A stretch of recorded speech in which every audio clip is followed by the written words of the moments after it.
What's up, everybody? Welcome to Podcast Now. I'm Alex, and in this video, I want to talk about Star Wars Outlaws. I promised you guys this video. I wanted to do it as quickly as I could. I know there's a few of you, at least that I saw, that were like waiting for my word on it, and I greatly, appreciate, and I'm honored and humbled by people that say those kind of things. And I want to do you right. I want to talk about my experience in Star Wars Outlaws so far, about 7 hours in, and we'll go through, how I'm feeling, the good, the bad. Not a full-on review, but as close as we can get with how long I've played it, right?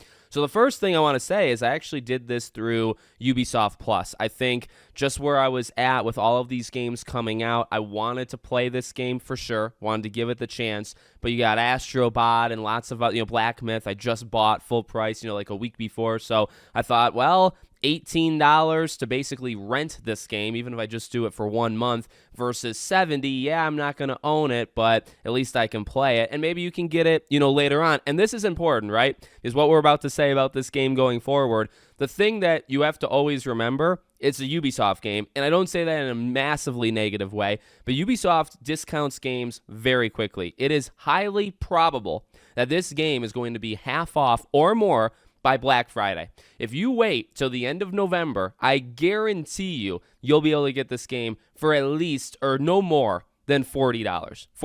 And right now it's $70. I guarantee it. Because that's just Black Friday sales, it's just what Ubisoft does. So keep that in mind. Is it worth $70? Is it worth $40 or $30 if you wait 2-3 months, right? So I'm going to keep in mind. So let's go through this game. I think this game is fine. I think this game is okay. And, I tweeted that, and I do mean that. I really do. I don't think this game is necessarily bad at anything, and I don't think this game is good at necessarily anything. There's a couple standouts, so maybe I would actually, amend that statement already. The one thing I would say really stands out is actually the environment, the world. There are a lot of pop-ins, so there's issues there, but generally when you're on your speeder bike and you're going around, and I don't know, the planet has a lot of wind. I don't know if there's a lake nearby or whatever that's causing so much wind. There's a lot. And the trees look like they're going to break, half the time. But there is a lot of movement in the environment. You can see the grass move. You can see the trees move. And it looks honestly stunning. It really, really does. So I want to give them credit for that. A lot's been said about Kay and, the way she looks. And a lot of the time, she actually looks fine. There are times she looks downright terrible. But there's also times where a lot of the characters look downright terrible. Sometimes when there's not the full-on cutscenes, because the full-on cinematics look awesome. Okay, that's another big strength. And there's only a couple. They're not putting them every 5 minutes, right? But the big full-on cinematic, CG cutscenes, they look fantastic. It's more of the second tier ones where you're talking to a character and it's kind of a cutscene, and then Kay can look very different from what she looks in the other scenes, and that is where I think she looks really, really bad. But I think she looks generally good when you're just moving. I think the stormtroopers look really cool, including when you shoot them and they got the burn marks basically on them. I was noticing that a few times. And actually, anything that revolves around that, because I think the sounds of the shots are really cool. I think when you have an explosion or the impact of one of your, rifles or your pistol or whatever hitting a stormtrooper, that is probably where this game shines the best, is kind of in the environment, is kind of, I don't know, and I guess design of what these characters look like, and the impact of the weapons on them. That is a really big standout of this game, okay? Now you could be saying, well, that's good if you want to look at it, but what if you want to play it? So far, the story is decent. I'm not a big fan of at least in the beginning of Kay's personality, but I feel it's almost like a redemption arc where she kind of finds herself. Don't really want to give it away, but she's not a likable character. We'll just say that. From the beginning, she's not likable whatsoever. And then she kind of gets a reality check pretty early. And then from that point on, then you start to have control over her actions, right? You can be more sympathetic in certain things. And I just imagine as a story, she's going to kind of lighten up and see things in a different way and just generally become a better person. I feel like that's what's going to happen, at least in the main story, right? But early on, she's not a likable character. I think she's well acted. I think her, in terms of the voice actress, I think she does good, but I can't say she's like a character I actually like, because I think they're making her out to be very selfish, very almost one-dimensional. She's only in it for like one thing, and then she'll kind of warm up. And I'm already seeing the signs. I don't know for sure that she's going to get there, but from where I'm at in the story, I feel like the plan is to, kind of turn her around slowly as it goes. So story is fine. And then, when it comes to the combat and like the world itself, in some ways, it still is a Ubisoft, checklist kind of game. But at the same time, the way they deliver it to you is definitely different. And in some ways, I would say better. A lot's been said about things just kind of appearing, right? Like you have to go out and find these things before they appear. You're not going to open your map and there's going to be 5,000 question marks. However, once you find those things, there still are, maybe not 500, obviously that's an exaggeration, but your map is still full. So it's got the Ubisoft thing, and like the missions are repetitive. The missions are generally boiled down to the same couple things over and over.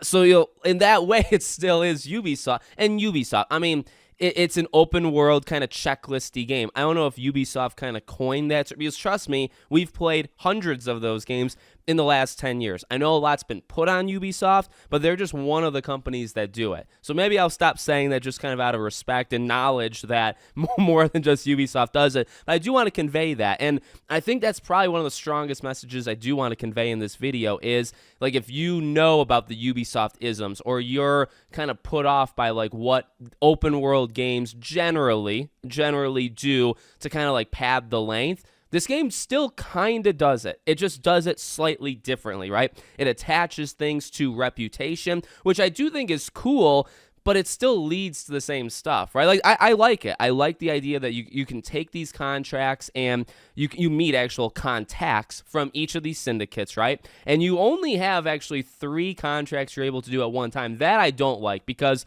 they're basically side missions, and there can be like 15 of them available, and you can only do 3. You can only map 3 to your thing. So you might pass other ones that you don't actually know. Does that make sense, right? I actually didn't like that, but maybe that was a choice so that you don't see all these marks on your map, right? If you have 15 side missions active, your map's going to be more cluttered, versus if you can only take 3 at a time, it's a little bit more like you can tolerate it. You know what I mean? I don't know if that was like the plan, but that's kind of the vibe I'm getting off. But that's the situation. I like the idea that doing one thing for one kind of locks out another, and then you can reverse it pretty easily. And what this means is just generally they're going to be more accepting of you, or like I'm pretty good with the Crimson Dawn right now, so you can kind of walk into some of their compounds completely fine. You can only go so far though. And this is where it kind of, I don't know how I feel about it, because specifically with my example, right? I'm good with the Crimson Dawn, and I'm bad with the Pike Syndicate, right? So with the Pikes, if you even get close to any of their compounds in the world, they immediately don't like that. You have to sneak in, right? With Crimson Dawn, you can kind of just walk in. But there's still parts of the Crimson Dawn, compound that you can't enter. It's still restricted. So you still have to sneak in. So again, like, it's clever ideas, and it's kind of new stuff. It's kind of this almost illusion of choice, and it's okay. It's, again, like, that's the whole point. The game is okay. It's an illusion of choice up to a certain point, and then it's like, well, you still have to sneak in. You pretty much have to sneak in anywhere. And that does lead us to stealth, and I do have something I want to talk about with stealth in particular. Look, I don't hate it, but I definitely don't like it. And what it really comes down to, and I saw this, I think Mr. Matty Plays called this out leading into it when he reviewed the game, and I was noticing this. The way the enemies see you is completely broken. That is what's bad about it. I mean, you can complain about, like, that Kay has the strongest hook punch of all time. I mean, I guess other games I think have done it too before, right, where if you do a takedown, she literally can uppercut a stormtrooper, hit the mask, and knock the guy out. Is that strong enough to actually knock a guy out? I don't think so. But I'll go along with it, because honestly, I don't think that's the worst part of the stealth. I think the worst part of the stealth is honestly bad AI. I think specifically AI is very finicky when they will see you and when they will not see you. In fact, in some games, if there's two enemies kind of staggered, right, there'll be one enemy maybe 3-4 feet in front of another. And you can take out the back enemy, and the front enemy won't notice you, and then you could take out the front one. You could argue if that's realistic or not, but you're supposed to be doing it stealth. You're supposed to be doing it quietly. So in a way, yeah, the front person shouldn't actually hear you. This game, you don't get away with that. This game, if there's two enemies within a certain, distance with each other, if you take out the back one, the front one is alerted. So that's something that I didn't really like right away. But again, it goes beyond that. Enemies have like uneven visibility. They will see you out of the corner of their eye sometimes, not other times. They can see you from 50 feet away sometimes, but not other times. And that is where it really gets annoying. It's not annoying because it's like overly, it's not annoying because like this is some massive like stealth simulator where it's like perfect. It's annoying to me because there's uneven like responses of enemies. Sometimes they can see you at a certain angle. Sometimes they won't see you at that same angle. And it's like, if you make it consistent, at least you know the rules, but they don't make it consistent. So you have to be really careful of like where you're hiding and who you're taking out, because if you take out somebody, well, 50% of the time, somebody from a long distance might actually see you, and other times they won't see you, even if they're in the same position. So that's something with the stealth that I really, really didn't like. And, it has been said that the game, requires stealth quite a bit. That is true. That is true. I thought it would actually be more. Like, it's not every mission, but it's a good amount of missions, probably more than half, where you are required to do something in a stealth way and you cannot get caught. Even some of those side missions for the syndicates, they require, or some of them, you get one shot at it. So you can't even reload. There's the stupid checkpoint thing that people have brought up, which, yeah, I don't like that either. But, there's some of these side missions where you get one shot at it, and if you lose, you lose, right? Now, other ones, you can be stealthy, but it can quickly, unravel into a gunfight. And that's actually, I don't mind it all that much. I mean, some enemies take a few shots, to go down. But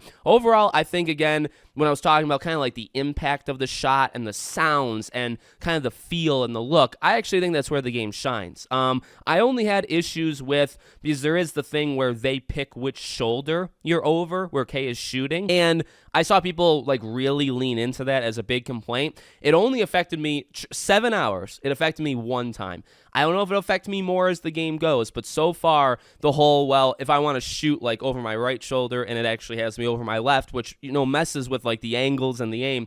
That happened one time where I was trying to get like a stormtrooper and I was going over like the right side and it had me shoot from the left. It made no sense. But, that didn't actually impact me all that much. Again, I actually think that's where this game is at its strongest. And, being able to pick up the weapons, that one I don't know how I feel about, because I kind of get it to an extent where basically weapons just have like a single type use. Like you pick them up, you run out, and then you have to drop it, and you can't keep these more powerful weapons long term. You revert back to just your pistol.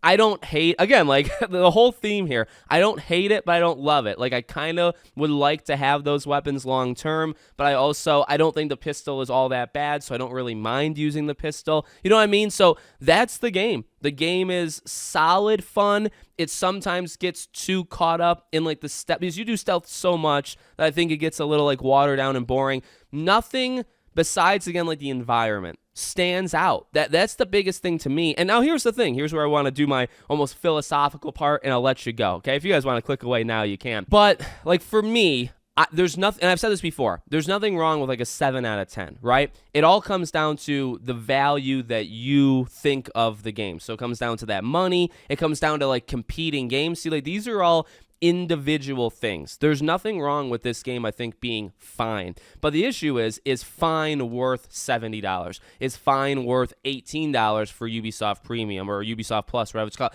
Is it worth playing this game over finishing Black Myth Wukong, which I'm almost done with? Is it worth playing this game over Astrobot or Harry Potter Quidditch Champions or things like that come out next week? Those are the questions that I kind of ask myself, right? Because it's like, I think the game is solid. I don't think it's bad. I don't think it's good. It is a video game, and there can be some joy in it, but also, like, is it something that I can see myself playing long term? Well, I mean, it's got a shelf life, right? Like, it's literally got the main story and even side stuff, and then you're done with it. it. That's what I'm going to try to do with this game kind of as quickly as possible, and I feel like this is a type of game for me that I put down when other things are more important. Okay, so in terms of, well, should I buy it, Alex? What do you think? From my perspective, this is a game where when Black Myth is kind of sitting in my backlog, I would rather play Black Myth over this game. If I'm still playing this game leading into Astrobot, I put this game down for Astrobot. See, if it was Elite and I still wasn't done, this would be the game that you don't put down, right? You sacrifice other games in place of it. For me, it's the reverse. And then in terms of the price, well, I told you I spent $18 on it. I have it for a month, and then if I cancel, Ubisoft Plus, I cancel, I lose the game, and, maybe I can buy it later on. But is it worth $18? I think it kind of is, to be honest with you. Is it worth $70? I don't know. I think all of the combined factors with it being a fine game, you can probably wait. And I think I told somebody on Twitter this, are you losing anything by waiting on this game? Is the game that good or that life-changing that you need to play it now versus waiting 3 months or 2.5 to get a sale on it where you could get it at half off, right? And Black Myth, Astrobot, Space Marine 2, all of these games, is it worth all of that? And the answer is probably not. Probably not, unless you do the $18. I think it's worth that. $18, you got it for a month, pick it up, play it a few times, beat it, call it good. That would be my recommendation, but as you guys know, I try really, really hard to not tell you guys what to do. It's completely up to you. It's your choice. It's your money, so you make the choice that you want to make, okay? Let me know what you guys think in the comments. Make sure you're subscribed to the channel, bell icon turned on, and I hope to see you all on the next one.